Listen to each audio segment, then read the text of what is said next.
მან აბსოლუტურად ყველაფერი დააყენა რისკის ქვეშ. პირველ რიგში მე მინდა ძალიან დიდი მადლობა გადავუხადო ბატონ ბიძინა ივანიშვილს. ეს არის საოცრება, რაც ამ ერთმა ადამიანმა მართლაც საოცრმა პიროვნებამ ბატონ ბიძინამ გააკეთა. ბიძინა ივანიშვილი არის სამაგალითო პატრიოტი კაცი. მე მინდა ძალიან დიდი მადლობა გადავუხადო ბატონ ბიძინა ივანიშვილს. როგორც ბატონ ბიძინა ამბობდა. ეს ბძენი კაცი როგორც ამბობდა. ამ წლების განმავლობაში რამდენიმე ბიძინაობაც გადავაგორეთ ერმა. ახლა რომ დასაჭერად არიან გამზადებულები, ეგ ხალხი გვილოცავდა პირადად. მე მინდა შეგახსენოთ, რომ დღეს არის 1 ოქტომბერი და ბიძინაობა.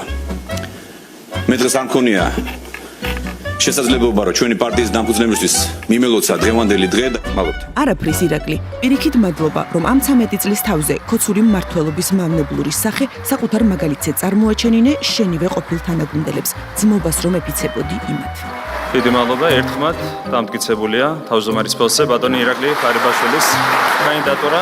ულოცავ ბატონ ირაკლისა მადლობას გადავხდი სამწლიანი მოღვაწეობისთვის პრემიერ-მინისტრის თანამდებობაზე, რომელმაც ჩვენს ქვეყანას უდიდესი წარმატებები მოუტანა. გთხოვთ ბატონ ირაკლი. სულ სამ გზაზე წარმატება უსურვო და ძმური თანადგომა აღუთქვა პრემიერ-მინისტრობის კანდიდატ ირაკლი გობახიძეს. ასეთ ადამიანს მეგობრებო, მადლობა კი არ ეკუთვნის. ასეთ ადამიანს ეკუთვნის ყოველდღე მადლობა. ღარიბაშვილი მართლაც ყოველდღე უხდიდა ივანიშვილს მადლობას, მაგრამ ამან ვერ უშველა.